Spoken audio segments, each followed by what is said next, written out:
Minha diretoria, o Flamengo está terminando de vencer o Vasco ali na televisão, 2-0 por enquanto, pode sair mais um agora nos acréscimos, pelo Campeonato Carioca, num jogo daqueles razoavelmente previsíveis, mas com alguns momentos ali de imprevisibilidade do fator clássico que o Vasco tentou impor, principalmente na primeira metade do segundo tempo.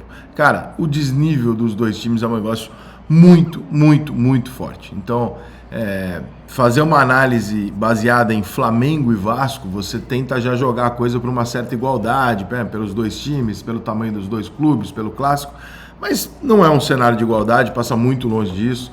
O Vasco hoje, ele amarga seguramente a situação mais difícil do futebol do Rio de Janeiro, financeiramente, você tem uma quebra de clube e tal. Não dá para você olhar para um time do Flamengo que contrata ali, que tem um Cebolinha no banco, que é um negócio, né? É uma loucura. E aí você olha para o Vasco e fala, se o Cebolinha jogasse no Vasco, ele seria Deus, por exemplo, né? E ele é reserva do Flamengo. Então essa é uma das coisas que você consegue bater o olho e falar, cara, a discrepância é muito grande. Claro que, taticamente, você também tem no Flamengo uma coisa que o Vasco tem dificuldade de ter, que é confiança e iniciativa.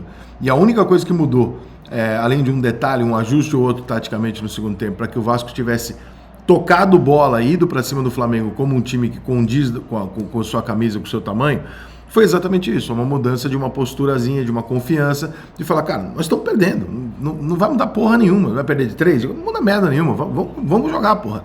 E aí o Vasco consegue alguma coisinha, dá um susto um pouco no Flamengo, porque o jogo estava muito nas mãos do Flamengo.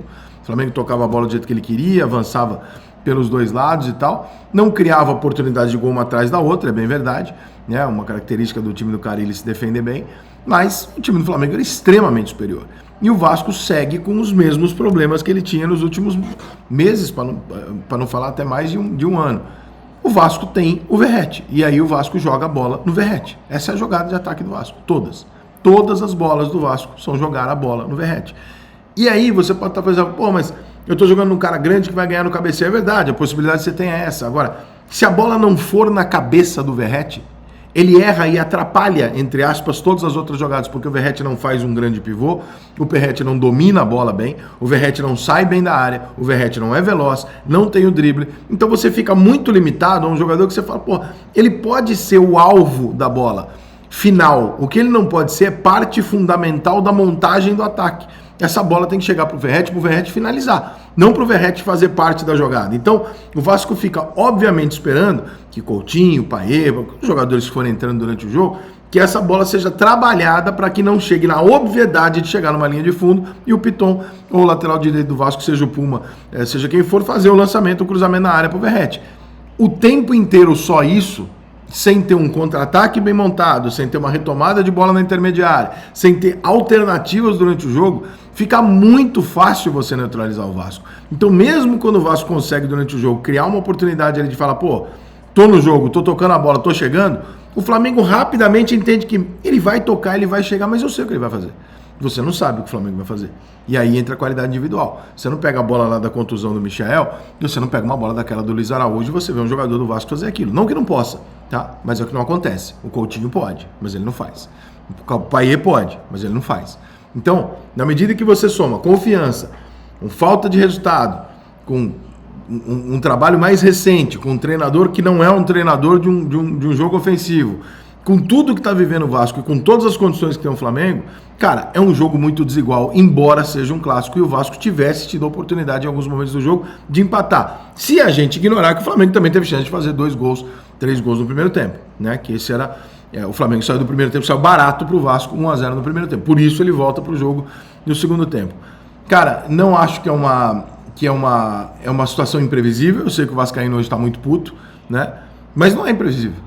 É isso, o desenho do que vai acontecer nos próximos meses, do que podia acontecer, é isso. É o Vasco muito inferior ao Flamengo, porque hoje, infelizmente, mesmo que aconteça um resultado ou outro, o Vasco está num momento de transição dramático da sua história, de uma troca que foi uma SAF, a SAF saiu, e eu não preciso ficar repetindo aqui, as condições são caóticas, o Vasco não tem dinheiro no mercado, o Botafogo acaba de movimentar em apostas em jogadores jovens, que é para isso que se compra um clube, para comprar jovem e revender.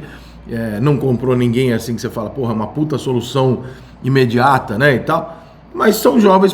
O Vasco nem isso ele consegue apresentar, porque ele não tem dinheiro. Então nós estamos falando de um Botafogo que movimentou 500 milhões numa janela de transferência e de um Vasco que talvez tenha um limite para a transição de 15, 20. Não existe, não tem como exigir, como esperar.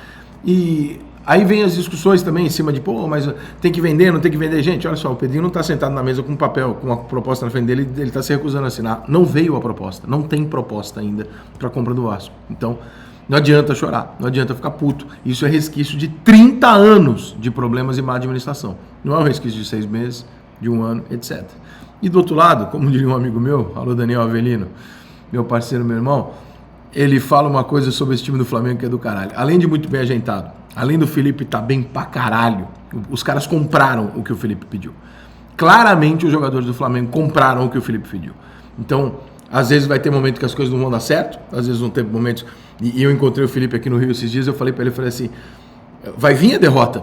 É óbvio, uma hora vai vir a derrota, às vezes vai vir uma sequência e tal, mas o importante é que assim, o Flamengo entra em campo com uma proposta de jogo, sabe o que fazer e faz bem. Esse amigo meu, Daniel, ele falou assim, ó, eu não sei como é que vai ser o resto do ano, eu não sei como é que isso acaba, eu não sei se essa criança, que é o Flamengo de 2025, vai ter um sucesso na vida, eu não sei se ele vai ser um fracassado, se ele vai ser um grande advogado, um médico, um juiz, mas que no ultrassom a piroca do moleque tá gigante, tá?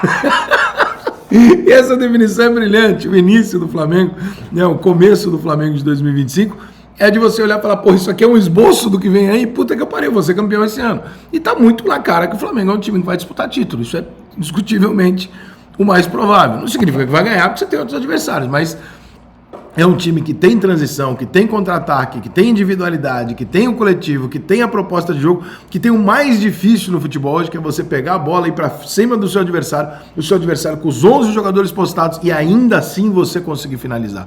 O futebol de hoje isso é muito difícil, pode prestar atenção, você vai ver que quando um time está postado na defesa, pode ser o Tombense, você vai montar, tocar, é muito difícil você conseguir finalizar, principalmente dentro da área, e o Flamengo consegue.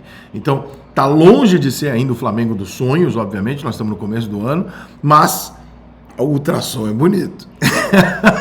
Como diria o Daniel, o ultrassom é bonito. Eu não vou saber como é que vai terminar, mas o ultrassom é muito bonito. E cara, e o raio-x do Vasco, irmão?